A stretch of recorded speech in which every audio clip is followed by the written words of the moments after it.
The Book of Nature. Jawaharlal Nehru. Let's start. Pandit Jawaharlal Nehru was a great freedom fighter and the first Prime Minister of independent India. He was a very good writer as well. The Discovery of India, Glimpses of World History and Autobiography are some of his noted works. During the late 1920s, he wrote a series of letters to his young daughter Indira to share his ideas, thoughts and knowledge with her. These letters were later compiled into a book titled Letters from a Father to His Daughter. The present text is an excerpt from the book. Let's share. Why do we write letters? Discuss with your partner. Have you ever received a letter from an elder? Ask your partner if she had written a letter to anyone before. Let's read. Unit I. When you and I are together, you often ask me questions about many things and I try to answer them. Now that you are at Mussoorie and I am in Allahabad, we cannot have these talks. I am therefore going to write to you from time to time short accounts of the story of our earth and the many countries, great and small, into which it is divided. You have read a little about English history and Indian history. But England is only a little island and India, though a big country, is only a small part of the earth's surface. If we want to know something about the story of this world of ours, we must think of all the countries and all the peoples that have inhabited it, and not merely of one little country where we may have been born. I am afraid I can only tell you very little in these letters of mine. But that little, I hope, will interest you and make you think of the world as a whole, and of other peoples in it as our brothers and sisters. When you grow up, you will read about the story of the earth and her peoples in fat books, and you will find it more interesting than any other story or novel that you may have read. You know, of course, that our earth is very, very old, millions and millions of years old. And for a long, long time there were no men or women living in it. Before the men came there were only animals. And before the animals there was a time when no kind of life existed on the earth. It is difficult to imagine this world of ours, which is so full today of all kinds of animals and men, to be without them. But scientists and those who have studied and thought a great deal about these matters tell us that there was a time when the earth was too hot for any living being to live on it. And if we read their books and study the rocks and the fossils, the remains of old animals, we can ourselves see that this must have been so. প্রকৃতির বই জওহরলাল নেহেরু পণ্ডিত জওহরলাল নেহেরু ছিলেন একজন মহান স্বাধীনতা সংগ্রামী এবং স্বাধীন ভারতের প্রথম প্রধানমন্ত্রী। তিনি একজন অত্যন্ত দক্ষ লেখক ছিলেন। The Discovery of India, glimpses of world history এবং আত্মজীবনী তার উল্লেখযোগ্য কিছু রচনা। 1920 এর দশকের শেষের দিকে তিনি তার ছোট মেয়ে ইন্দিরার সঙ্গে তার চিন্তা, ধারণা এবং জ্ঞান ভাগ করে নেওয়ার জন্য একটি চিঠি সিরিজ লিখেছিলেন। এই চিঠিগুলো পরবর্তীতে letters from a father to his daughter নামে একটি বইয়ে সংকলিত হয়। বর্তমান অংশটি সেই বই থেকে নেওয়া হয়েছে। আমরা কেন চিঠি লিখি? আপনার সঙ্গীর সাথে এই বিষয়টি আলোচনা করুন। আপনি কি কখনো কোনো বড়দের কাছ থেকে চিঠি পেয়েছেন? আপনার সঙ্গীর কাছে জিজ্ঞাসা করুন তিনি কি আগে কারো কাছে চিঠি লিখেছেন।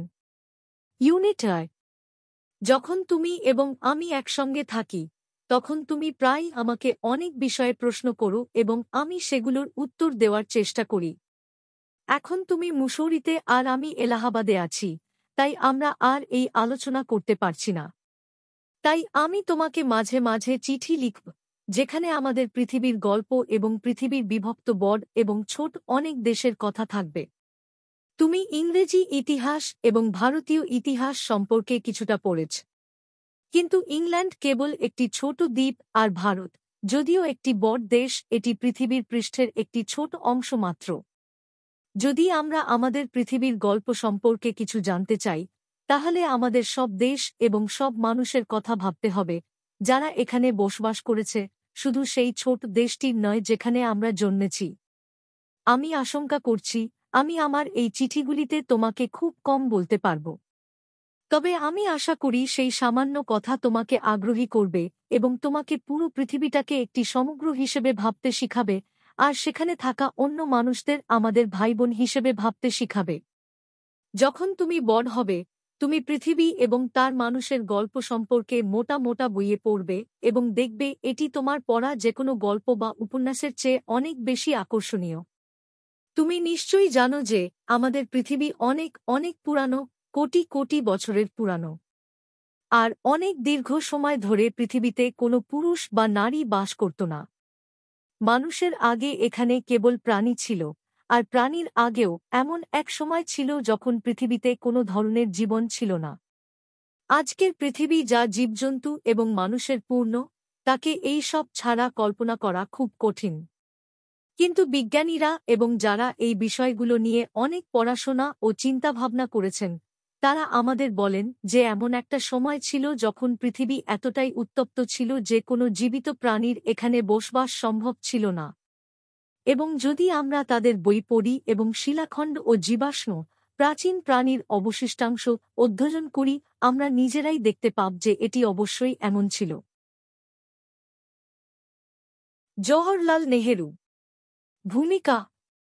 পণ্ডিত জওহরলাল নেহেরু ছিলেন ভারতের স্বাধীনতা সংগ্রামের অগ্রগামী এবং স্বাধীন ভারতের প্রথম প্রধানমন্ত্রী। তিনি শুধু একজন নেতা ছিলেন না, একজন প্রতিভাবান লেখকও ছিলেন। তাঁর রচনা আমাদের এক নতুন দৃষ্টিকোণ থেকে পৃথিবী এবং মানবজাতির ইতিহাসের কথা বলে। The Discovery of India, glimpses of world history এবং আত্মজীবনী তাঁর কিছু উল্লেখযোগ্য সাহিত্যকর্ম। 1920 এর দশকের শেষের দিকে তিনি তাঁর কন্যা ইন্দিরাকে উদ্দেশ্য করে চিঠি লিখতে শুরু করেন, যেখানে তিনি তাঁর জীবনদর্শন, চিন্তা এবং জ্ঞান ভাগ করে নেন। এই চিঠিগুলি পরবর্তীতে letters from a father to his daughter নামে একটি বইয়ে সংকলিত হয়। নেহেরু বুঝেছিলেন যে একজন শিশুর মনে প্রকৃতি এবং পৃথিবীর প্রতি জ্ঞানার্জনের আগ্রহ তৈরি করতে হবে। তিনি তাঁর কন্যাকে পৃথিবীর গল্প, বিভিন্ন দেশের ইতিহাস এবং মানুষের জীবনযাত্রা সম্পর্কে ধারণা দিতে চেয়েছিলেন। বর্তমান পাঠ্যাংশ সেই চিঠির একটি সংক্ষিপ্ত রূপ। চিঠি লেখার প্রয়োজনীয়তা। আমরা চিঠি কেন লিখি? সাধারণত চিঠি একটি মাধ্যম যার মাধ্যমে আমরা আমাদের অনুভূতি, চিন্তা এবং অভিজ্ঞতা অন্যদের সঙ্গে ভাগ করে নিতে পারি। যদিও আধুনিক যুগে ইমেইল এবং মেসেজের প্রচলন বেড়েছে, তবুও চিঠি লেখার একটি আলাদা আবেগ ও গুরুত্ব রয়েছে। চিঠির মাধ্যমে আমরা দূরে থাকা প্রিয়জনদের কাছে আমাদের ভালোবাসা ও সহানুভূতি প্রকাশ করতে পারি। প্রকৃতির প্রতি দৃষ্টিভঙ্গি। নেহেরু তাঁর চিঠিতে উল্লেখ করেছেন যে মানুষ প্রায়শই নিজের দেশ বা নিজের সমাজকেই গুরুত্ব দেয়, কিন্তু প্রকৃতপক্ষে আমরা একটি বৃহত্তর বিশ্বের অংশ। তিনি তাঁর কন্যাকে এই বিশাল পৃথিবী এবং এর বিভিন্নতা সম্পর্কে সচেতন করতে চেয়েছিলেন। পৃথিবীর ইতিহাস শুধু একটি দেশের ইতিহাস নয়, এটি সমস্ত দেশের এবং সমস্ত মানুষের গল্প। তিনি চিঠিতে ব্যাখ্যা করেছেন যে আমাদের পৃথিবী কত প্রাচীন। কোটি কোটি বছর আগে পৃথিবীতে কোনো প্রাণ ছিল না। সময়ের সাথে সাথে পৃথিবীতে প্রাণের আবির্ভাব ঘটে এবং জীববিজ্ঞানীরা আমাদের সেই বিবর্তনের গল্প শুনিয়েছেন। পৃথিবীর প্রাথমিক সময়ে এটি এতটাই উত্তপ্ত ছিল যে কোনো প্রাণী বা উদ্ভিদের পক্ষে এখানে বেঁচে থাকা সম্ভব ছিল না। পৃথিবীর বিবর্তন। পৃথিবীর বিবর্তনের ইতিহাস অনেক বিস্তৃত। প্রথমে পৃথিবী ছিল একটি অগ্নিপিণ্ড যেখানে কোনো জল বা বায়ুমণ্ডল ছিল না। তখন পৃথিবীতে কোনো ধরনের প্রাণের অস্তিত্ব ছিল না। সময়ের সাথে সাথে পৃথিবীর পরিবেশে পরিবর্তন আসতে থাকে। শিলাগুলোর পরিবর্তন, জলবায়ুর পরিবর্তন এবং পৃথিবীর ভূত্বকের বিবর্তনের ফলে ধীরে ধীরে পৃথিবীতে প্রাণের উদ্ভব ঘটে। প্রথমে অতি ক্ষুদ্র এককোষী প্রাণী থেকে শুরু হয়েছিল এই যাত্রা। তারপর ধীরে ধীরে জীববৈচিত্র্য বৃদ্ধি পেতে থাকে। একসময় পৃথিবীতে বড় প্রাণীদের আগমন ঘটে। তারও অনেক পরে মানুষের উদ্ভব ঘটে। মানুষের আগমন। নেহেরু তাঁর চিঠিতে উল্লেখ করেছেন যে পৃথিবীর ইতিহাসে মানুষের আবির্ভাব একটি গুরুত্বপূর্ণ ঘটনা। মানুষের উদ্ভবের আগে পৃথিবীতে শুধুমাত্র প্রাণীরা বাস করত। কিন্তু মানুষ শুধু বেঁচে থাকার জন্য পৃথিবীতে আসেনি, মানুষ এসে শুরু করে সভ্যতা গঠন।